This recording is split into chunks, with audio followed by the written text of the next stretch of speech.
When my son opened the gift from his grandmother and found an empty box, something inside me snapped, but not in the way you might think. My name's Hector. I'm 36, a single dad to the most thoughtful, sensitive little boy you'll ever meet, Elijah. He just turned 7, and even at that age, he understands things most adults can't. Maybe it's because he's had to. I work in IT support, nothing glamorous, but it pays the bills and keeps us comfortable. It's just us two, and I've done everything I can to make sure he never feels the absence of anyone who walked out on us, including his mom. She dipped when Elijah was 2 and hasn't been back since. That's a different story, though. This one's about someone who was supposed to stay, someone who smiled through her betrayal like it was an act of love. My mom, Gloria, has always been complicated. I used to call it quirky when I was younger, even charming in a way. She'd play favorites like it was a game, making jokes like, well, you know your brother was always my little prince, or your sister's boys are just more high energy than Elijah. He's so quiet, as if being gentle was a flaw. I brushed it off for years. I made excuses, told myself she was getting older, that maybe she didn't realize what she was doing. But looking back, I think I knew. I just didn't want to admit that my own mother could be cruel in such a quiet, cutting way. She has 3 grandkids. Elijah, my son. Then there's Jamie and Caleb, my sister Marlene's 2 boys, 8 and 10. They're a handful, always have been. Marlene's a single mom too, and we used to be close, until money started changing things. Or maybe it just revealed what was always there. I don't know. Ever since our dad passed away and left a modest inheritance, things have been off. Mom took it upon herself to manage the funds, despite us all being adults. She'd say things like, "It's just better this way. I know who really needs it." And surprise, surprise, who really needed it was always Marlene. Always her boys. It all came to a head 2 weeks ago at what was supposed to be a simple family gathering. Elijah had made a little card for Grandma, hand-drawn with colored pencils, a smiley sun in the corner, his shaky block letters spelling out, "I love you, Grandma." He was so proud of it. He tucked it into the gift bag she handed him without even looking inside first. He trusted her. That's what kills me. He looked up at her with those wide eyes, expecting something. Not much. He's not greedy. A small toy. A book. Maybe even socks. Anything to show she thought of him. Instead, he reached in and pulled out an empty cardboard box, the kind that maybe once held jewelry or a gift card. There was nothing in it. Not a note. Not a sticker. Not even a piece of tissue paper to soften the blow. He stared at it for a second. Then he looked at her. "Grandma," he said, so quietly I almost didn't hear it. "I think something's missing." That's when she laughed. Not mean exactly, but dismissive. Like this was all some joke we were all in on. "Oh, honey," she said, smiling like she was sharing some deep wisdom. "I gave the real presents to Jamie and Caleb. They needed them more. You understand, don't you? You already have everything." Elijah blinked. "But I made you a card." "I saw it," she said, already turning away to where Marlene and the boys were tearing into their brightly wrapped packages. Remote-controlled cars, expensive Lego sets, matching winter jackets that probably cost more than I spend on rent. "It's very sweet. You're such a sweet boy." He didn't say anything else. Just sat there, that empty box still in his lap, while the room buzzed around him like nothing happened. Like that was normal. Like it was okay to teach a child he was less important because he didn't need things as much as someone else. I didn't raise my voice. I didn't make a scene. I just walked over, took Elijah's hand, and said, "Let's go, bud." He looked up at me like he was trying to be brave, but I could see the confusion in his eyes. The hurt. I strapped him into the car seat and climbed into the driver's side, gripping the wheel a little too tight. He looked so small in the rearview mirror. "Dad?" he said softly, almost a whisper. "Yeah. Did I do something wrong?" That was the moment. That was the exact second I knew things had to change. I turned around and looked him in the eye. "No, Elijah. You did everything right. And I promise you, you'll never be made to feel second again. Not by her. Not by anyone." He nodded, then leaned his head against the window and didn't say anything else the whole ride home. I don't know if he believed me, but I meant every word. 2 weeks later, she called. I saw her name flash across the screen, Mom. I let it ring out. She tried again, then again. On the 4th call, I picked up. Her voice was softer than usual, almost unsure. "Hector," she said, "I hate to ask, but I need a little help. It's my prescription, my blood pressure medication. They upped the cost, And well, I let her talk. Let her explain the situation in detail. How Marlene was short on cash. How the boys were sick. How she was stressed. Then she said, I know you've always been responsible. I could really use a hand this time. I didn't yell. I didn't argue. I just said, ask the grandkids you invested in. My son and I won't be part of this anymore. Then I hung up. That was the start. I thought it would end there, but it didn't. Not even close. Because what I didn't know then was that my mom wasn't just playing favorites. She was playing a long game. One that involved money, manipulation, and more lies than I was prepared for. And soon, the fallout would hit harder than I expected. The calls didn't stop after that first one. My mom tried texting me too, always the same carefully worded messages. I'm sorry if you were upset the other day, or can we talk? I think you misunderstood, or Elijah is such a special boy, you know I love him. But there was never an actual apology. Never anything resembling accountability. Just vague platitudes meant to smooth things over without addressing the core issue, that she didn't treat my son like family. Not really. And maybe she never had. The worst part was how normal she acted in the days after. As if what happened wasn't a big deal. As if a 7-year-old forgetting about it was the same thing as forgiveness. But Elijah didn't forget. Kids don't. They just carry it differently. He didn't bring it up again, but he didn't draw her any more pictures. He stopped asking when we were going to Grandma's. Stopped pointing out her favorite flowers when we walked past them on the street. He quietly, wordlessly, withdrew. And I watched it happen knowing I couldn't fix it with a Band-Aid and a hug. It was around this time that Marlene started ramping up the social media posts. Pictures of her boys at the trampoline park, with new scooters, tablets, matching outfits. Captions like, thanks to Grandma for spoiling them, or can't believe how lucky we are to have her. It felt intentional. I didn't comment. Didn't say anything. But I won't lie, it stung. Not because of the gifts, but because I knew my mom was seeing those comments and smiling. Meanwhile, Elijah was sitting on the floor with a box of crayons, and no one praising him for being easy to love. I would have kept my distance. I really would have. But then came the birthday party. Elijah's 8th birthday was coming up in February, and I was planning something low-key. Just a few friends from school, cake, balloons, maybe a magician if I could find one cheap enough. Nothing extravagant. We weren't that kind of family. But we were happy. I mentioned the plan to my mom during one of her more persistent calls, thinking maybe, just maybe, she'd want to come and show up for him this time. Maybe even redeem herself a little. Oh, she said, her voice already heavy with something I couldn't place. Actually, I already committed to something that weekend. Marlene's boys are having a joint party. You know how hard it is to schedule things around everyone's activities. I didn't think Elijah would be doing anything. I blinked.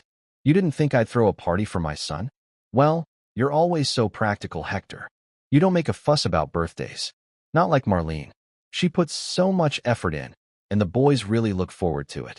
Elijah looks forward to his birthday too. There was a pause. Then, too quickly, of course. Of course he does. I didn't mean anything by it. I didn't say anything.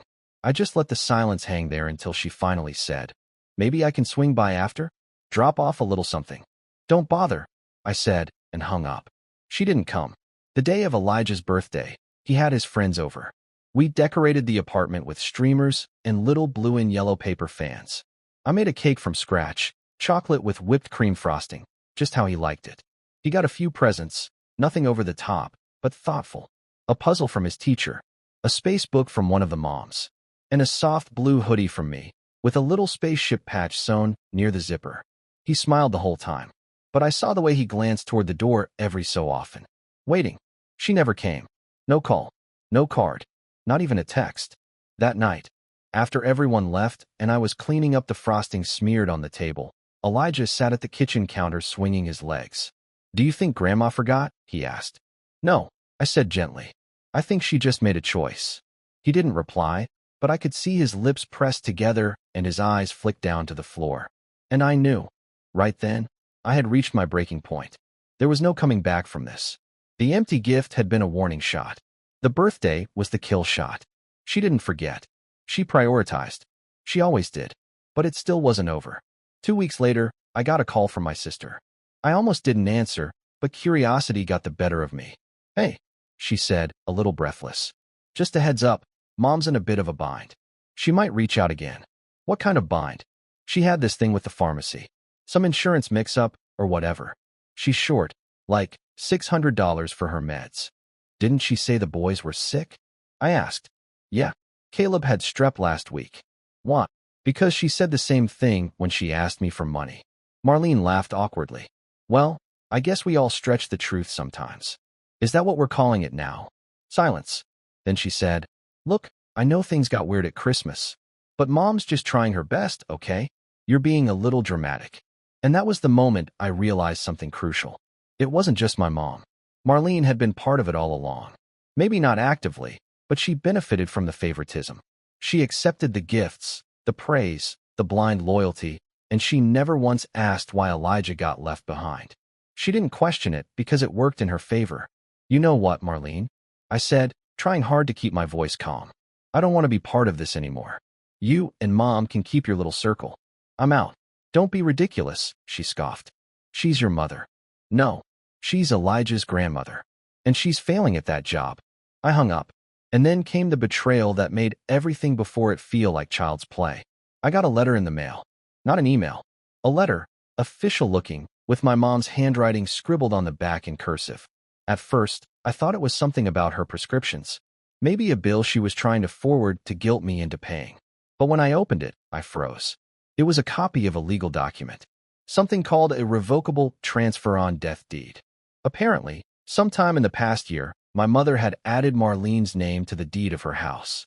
Not just as a beneficiary, but as a joint owner with full survivorship rights. Meaning, when my mom died, the house would automatically become Marlene's. No probate. No will. No discussion. I sat down at the kitchen table and just stared at the paper. There was a sticky note attached. It read, in her soft, loopy handwriting. I know this might sting, but Marlene's always been the most stable one. She can manage things when I'm gone. I hope you understand. Understand? That was when the rage hit. Not just anger, but betrayal. Deep, molten, nauseating betrayal. I hadn't expected anything from her estate. Truly. But to be deliberately excluded, not just financially, but symbolically, after everything I had done, after raising my son alone, after being the one she always called when the car broke down or the doctor needed to be driven to. It felt like a slap in the face with a smile attached. This wasn't about money. It was about erasure. It was about being written out of her life before she was even gone. And suddenly, everything else started clicking into place. The missing birthday invite. The surprise exclusion from family group photos Marlene would post. The fact that Mom had stopped asking about Elijah's school plays, his art projects, the things she used to pretend to care about. She had already cut us out. The paper was just the final confirmation. I didn't cry. Not then. I couldn't. I felt hollow. Like someone had carved out the part of me that still hoped, foolishly, that things could go back to how they used to be when I was a kid and Mom packed my lunch with those little napkin notes. Elijah found me sitting at the table and climbed into the chair next to mine. He saw the paper, but didn't ask what it was. Instead, he said, "Can we have waffles for dinner?" I nodded. "Yeah, bud. We can have waffles." And as I got up to pull out the mix, I knew something inside me had changed forever. This wasn't just about my mom anymore. This was about protecting my son from a legacy of hurt. And whether she liked it or not, I wasn't done yet. Because if she wanted to cut us out, I was going to show her just how clean that cut could be. But first, I needed a plan. And that's when everything started falling into place. I wish I could say I sprang into action the moment I read that deed. Like I flipped some emotional switch and immediately started plotting my comeback. But the truth is, I spiraled a little first. That week was a blur of work emails I barely answered, meals I forgot to eat, and nights I spent staring at the ceiling with a knot in my chest that wouldn't go away. There's something uniquely gutting about realizing that someone who's supposed to love you unconditionally decided, quietly, gradually, that you weren't worth the effort. And worse, that she didn't think your child was either. For days, I went through the motions, packed Elijah's lunch, walked him to school, smiled when I had to. But inside, I felt numb. Like I was watching my life from the outside, just going through the script.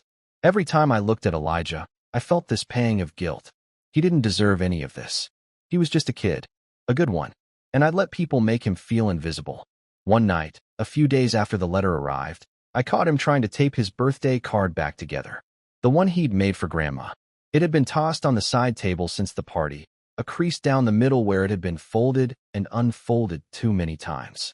He sat at the coffee table, tongue peeking out in concentration, pressing Scotch tape along the edge like he was trying to fix something precious. "Hey," I said, kneeling down. "What are you doing with that?" He looked up. "I just thought, maybe if I fixed it, she'd want it." My heart cracked in half. I sat down next to him, pulled the card gently from his hands, and set it aside. "You don't need to fix anything, okay? This," I tapped his chest, "is already enough." He nodded slowly, not fully understanding, but sensing it mattered. Then he leaned into me, small and warm and trusting. I wrapped my arms around him and made a decision right then. We weren't waiting for anyone to show up for us anymore. We were going to build something better. Just us. The next morning, I called HR at work and asked about remote opportunities. I'd been doing the same mid-level IT support role for almost 5 years, steady, but stagnant. I'd always told myself I'd look into promotions or side gigs once things settled down. But now I saw that settled down was just another excuse to stay small, to stay safe. My manager, Laura, surprised me. She told me about a new internal program, something about digital infrastructure migration, that paid more and offered flexible hours. It would mean extra certification, but she said, "Hector, I've seen your work. If you want this, you've got it." I wanted it. So at night, after Elijah went to sleep, I studied, took online courses, practiced mock scenarios, joined forums, asked dumb questions, and got smarter one thread at a time. It was exhausting, but it was the good kind. The kind where you fall asleep knowing you moved the needle. At the same time, I started showing up differently for Elijah too. More engaged, more present. Not that I hadn't been before, but now it was intentional. I signed him up for a Saturday science club at the local library, volunteered to chaperone his field trip. We started a little tradition where every Friday night was adventure night. Just the two of us, trying something new. Sometimes it was a movie with weird snacks. Other times, it was driving out to the park after dark and lying on a blanket to count stars. He loved it. I did too. Meanwhile, my mom kept reaching out. She called on Sundays, texted me pictures of the boys with captions like, "Look how big Caleb's getting," or "Jamie won his soccer game." It was like she was trying to bait me into conversation without ever acknowledging what she'd done. The deed. The birthday. The box. I didn't respond. She finally left a voicemail one evening while I was making dinner. "Hector, this is getting ridiculous. I've always tried to be fair. Maybe it doesn't look that way to you, but I've done what I could. You've always been the strong one. Marlene needed more help. That's not favoritism, it's reality. Don't punish me for trying to keep everyone afloat." I deleted it without listening to the rest. That week, I passed my certification exam. Top 5% in the program. My manager called to offer me the new role, hybrid schedule, better pay, project lead. I accepted before she could finish the sentence. The raise wasn't life-changing, but it was enough to breathe a little. I upgraded Elijah's room, got him a proper desk, a bookshelf for all his space books, and glow-in-the-dark stars for the ceiling. I also splurged on a second-hand telescope. He was ecstatic. We stayed up late that night looking at the moon. He pointed to a crater and said, "That's where I'm going to build my house." I smiled. "I'll come visit you, okay? Just don't forget to call your old man from the moon." He giggled, but then his face turned serious. "Do you think Grandma would want to come to the moon too?" I paused, choosing my words. "I think Grandma made her choice, buddy. But that doesn't mean you have to carry it. You can still go to the moon. You can still dream big." He nodded. "I'm going to build you a space chair." A few weeks later, I got an email from my aunt, my mom's older sister, Lorraine. She lived a few towns over, and we didn't talk much, but we'd always gotten along. "Hector," the email read, "I'm not sure what's going on with you and your mother, but I thought you should know. She's been telling people you're withholding Elijah from her as punishment, that you've cut her off financially and won't even let her see her grandson. I know there's more to it than that. If you ever want to talk, I'm here." That was the moment I realized my mother wasn't just avoiding accountability. She was rewriting the narrative, playing the victim, painting me as some cold, vindictive son who was keeping a child away out of spite. And the thing was, people believed her. Family friends stopped liking my photos on social media. Old cousins stopped replying to my messages. One even sent a snide DM. "Heard you're too good for family now." It was like she was poisoning the well behind my back, while still sending me smiley face emojis in her texts. That's when the grief hit. Not just for the mom I wished I had, but for the illusion I'd been clinging to. That someday, somehow, she'd wake up and realize she'd been wrong. That she'd come to Elijah's school play with a bouquet of flowers and tears in her eyes, saying, "I'm sorry I missed so much." But she wouldn't. She didn't think she was wrong. She never would. So I grieved. I let myself feel the loss, not just of a parent, but of a relationship I'd spent my whole life trying to earn. And once I accepted that, something shifted. I felt lighter, freer. I stopped worrying about who believed her. I stopped explaining myself to people who didn't ask for the full story. I focused on what I could control: my home, my son, my peace. And slowly, quietly, things got better. I started journaling at night, signed up for a local co-op where Elijah and I learned how to grow our own herbs. I joined a dad's group, just a few guys who met once a month for wings and board games. It wasn't groundbreaking, but it reminded me that I wasn't alone. One of the dads, Theo, ran a side business doing small network installations for local offices and clinics. He liked my vibe and asked if I wanted in on some freelance work. I said yes. By the end of the month, I had 3 side clients and a second stream of income. I finally opened a college savings account for Elijah. Nothing massive, but a start. Life didn't explode into sunshine and rainbows. But for the first time in a long time, I felt like I was building something real, something lasting. Not for their approval, but for us. And then, just when things were starting to feel stable again, I got a call. Blocked number. I almost let it go to voicemail, but something told me to answer. It was my mom. Not crying, not apologizing, but desperate. Her voice was shaky, brittle. "Hector, I didn't know who else to call. It's about the house. I need to talk to you. Please." I didn't say anything. Because what she didn't know, what she couldn't possibly know, was that I had already learned about the liens, the unpaid taxes, the refinance she'd tried to hide, and how Marlene had backed out of helping her with the payments once she realized the house came with more debt than equity. She thought she cut me out. She didn't realize she'd handed me the knife. I took a deep breath and said, "Go ahead. I'm listening." When I hung up the phone, I sat in silence for a long time. Elijah was at a friend's house for a sleepover, and the apartment was unusually quiet. All I could hear was the hum of the fridge and the occasional creak of the heating pipes. My mom's voice still echoed in my ears, every word dripping with carefully disguised panic. She didn't come out and say she was desperate, but I knew. I heard it in the hesitation between her sentences, the way she cleared her throat like she was trying not to cry, the way she said my name 3 times in one call, like she was trying to summon the version of me she used to manipulate. The one who would drop everything, drive over, and fix it all. The one who used to believe that helping meant love. That version of me was gone. And now, for the first time, I wasn't just reacting to her messes. I was thinking several moves ahead. I pulled out my laptop and opened the folder I'd quietly started weeks ago. I called it Just in Case, but it was really a record of every financial detail I'd gathered once I found out about the house deed. I hadn't intended to use it, not at first.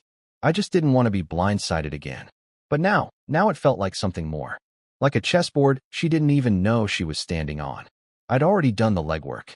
I had screenshots of the county's property tax site showing the delinquent payments, PDF copies of the lien documents from a quick public records search, and thanks to a casual lunch with Theo, whose wife just so happened to be a paralegal, I'd even gotten a breakdown of what would happen if my mom defaulted. Spoiler, it wasn't good. The house wasn't underwater, but it was treading, barely. She'd refinanced twice in the past decade and taken out a home equity loan during the pandemic. Most of the money had gone to help Marlene. School tuition, camp fees, a minivan.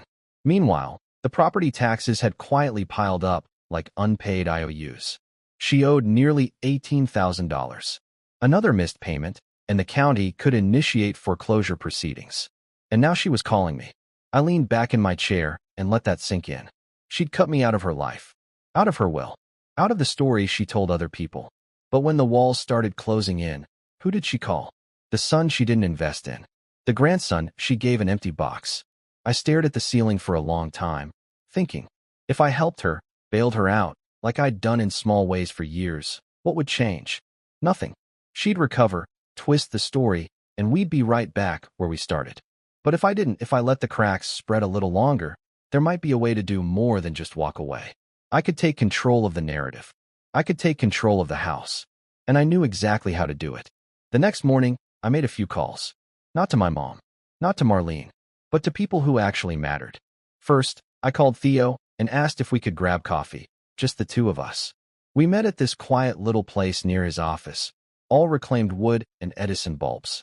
He raised an eyebrow when he saw the manila folder I brought with me. "All right," he said, sliding into the booth. "You look like a guy with a plan." I nodded and opened the folder. "I need your help. Or more specifically, I need your wife's expertise." He glanced through the documents, property tax bills, lien notices, and the deed transfer. His eyes widened. "Dang, Hector, this is serious." "Yeah," I said, leaning forward. "But here's the thing. If the house goes into foreclosure, the bank wins. My mom loses everything, and Marlene walks away with clean hands. And you want what exactly?" "I want to buy the debt." He blinked. "You want to pay off the lien?"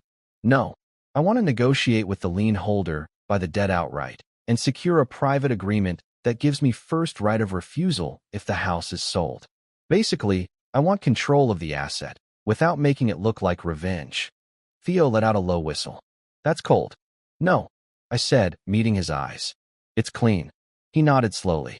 "All right, I'll talk to Jenna. She'll know what you need." I left that meeting with a clear head and a renewed sense of purpose. The next few days were a blur of logistics. Emails, phone calls, paperwork, follow-ups. I learned more about municipal liens than I ever thought possible. Jenna walked me through everything. How the city sells tax liens to third-party investors, how those investors then profit from interest or foreclosure, and how in certain cases, someone like me could negotiate to purchase that lien directly.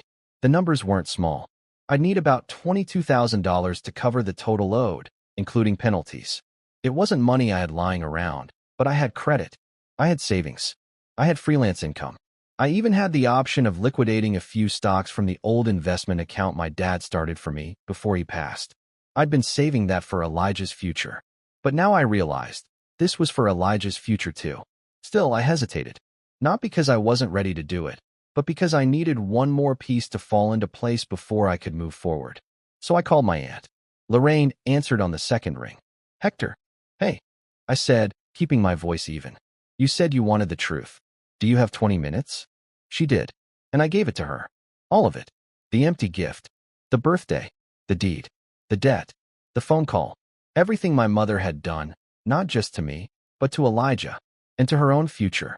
When I finished, there was a long pause. Then Lorraine sighed. "You know, I always suspected. Your mom was different after your dad passed. I think she panicked, clung to whoever made her feel needed. Marlene, she used to be more balanced. But lately, she's been sharp, judgmental. And when I asked her about you, she said you'd cut her off financially. Like you were punishing her." "I'm not punishing her," I said. "I'm protecting my kid." "I believe you," she said quietly. "And I want to help." She didn't have money to offer, but she did have something else. Access. She still talked to Marlene. She still got invited to the family group chats. She still knew when mom had appointments, when she'd be home, when she'd be distracted. And she was willing to share. I didn't want sabotage. I wanted opportunity. And Lorraine gave me just that. She told me that mom was scheduled to meet with a financial advisor the following week, one she'd been hoping would find a way to save the house without involving me. But if I moved fast and quietly, I could beat her to the punch. So I did. With Jenna's help, I finalized the paperwork. I contacted the lien holder, made an offer, negotiated terms, and wired the funds. It took most of my reserves, but by the end of the week, I was the legal holder of my mother's debt. I owned the rights to the unpaid taxes on her house. It wasn't the house itself. Not yet. But it was the key. And now I had it. The morning after everything went through, I got a message from Lorraine. She thinks she has a solution. "Marlene told her to ask you again. Said she was too busy to help now. Thought you should know." I didn't reply, because I knew the call was coming. She called on a Thursday, right on schedule, just like Lorraine said she would. I let it ring until the very last second before answering. "Hector," she said, breathless, like she'd just run a mile to get to the phone. "I've been thinking about our last conversation, and well, I think maybe we both said things we didn't mean." I didn't respond. I let the silence stretch. "I'm meeting with someone next week," she continued. "A financial advisor. Marlene gave me the contact. but I wanted to give you the chance first. I didn't want you to feel left out. I almost laughed. Left out. That was rich coming from a woman who'd made my son feel invisible on his own birthday. I'm listening, I said instead. She launched into it like a rehearsed monologue. The taxes, the penalties, the threat of foreclosure, the stress, the mistakes she may have made, and how maybe we could come to an agreement. Just temporarily, of course, until she got back on her feet. She used the word family 5 times in under a minute. It was almost impressive. When she finally ran out of steam, I took a breath. I already handled the lien, I said. Silence. What? She said sharply. I bought the debt. Last week. It's mine now. The line went dead quiet. I could picture her sitting at her kitchen table, face draining of color, hand probably trembling as she gripped the phone. What do you mean you bought it? I mean the house doesn't owe money to the city anymore. It owes it to me.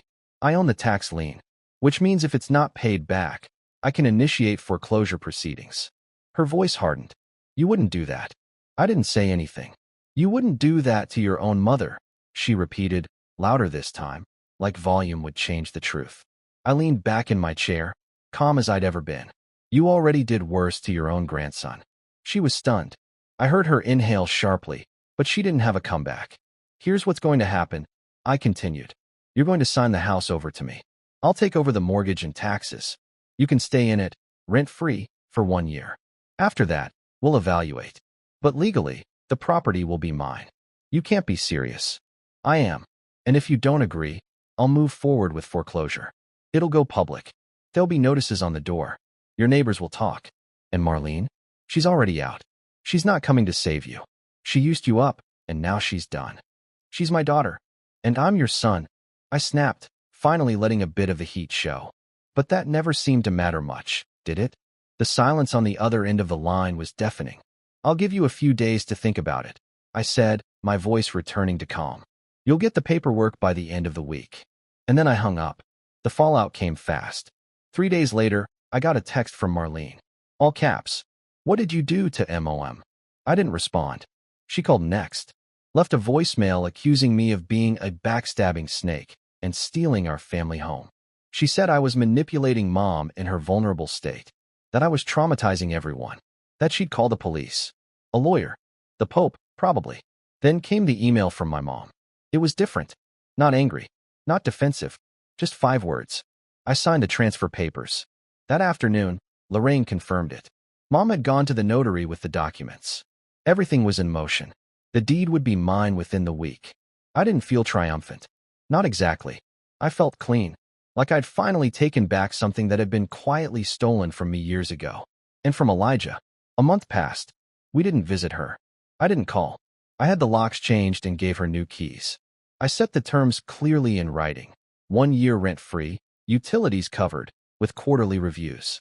If she tried to sell, refinance, or change anything about the property, the deal would be void. She didn't thank me, but she didn't argue either. I'd won, and she knew it. As for Marlene, she disappeared from the family group chats. Word got around, though not from me, that she'd been dodging Mom's calls ever since the debt surfaced. Apparently, she'd moved on. New boyfriend. New city.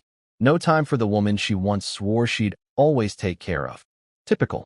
Elijah, blissfully unaware of most of the drama, continued to thrive. We took our first vacation, just the 2 of us, to a little cabin near the lake. He caught his first fish. I let him stay up late to roast marshmallows and tell ghost stories. One night, as we lay under the stars, he said, I like it better when it's just us. I smiled. Me too, buddy. I never told him the full story.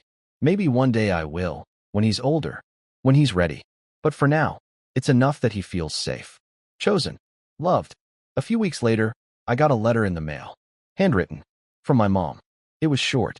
Meandering. She didn't apologize, not really. Just a vague. I wish things had gone differently. She asked about Elijah. Said she missed his smile. Said she hoped we'd visit sometime soon. I didn't reply. Some silences are answers. 6 months passed. I officially became the owner of the house. The taxes were paid. The liens cleared. The title transferred. I considered selling it, honestly. But instead, I held on to it. Leased it back to Mom under a formal agreement. This time with rent. No more favors. No more loopholes. When the lease ended after that first year, she moved into a small senior apartment across town. No ceremony, no goodbye. She left the key on the counter. I changed the locks again and had the place deep cleaned. And then I did something I'd been dreaming about since the day Elijah opened that empty box. I turned the house into a transitional home for single dads and their kids. With help from Theo and a few contacts at the co-op, we started a program: short-term housing, job placement assistance, parenting workshops. I called it Elijah's house. The first family moved in just before Christmas. And when Elijah helped me hang the welcome sign by the front door, he beamed up at me and said, "Is this really ours?" I ruffled his hair. "It is now. Because sometimes the best revenge isn't taking something back. It's building something better in its place." And that's exactly what we did.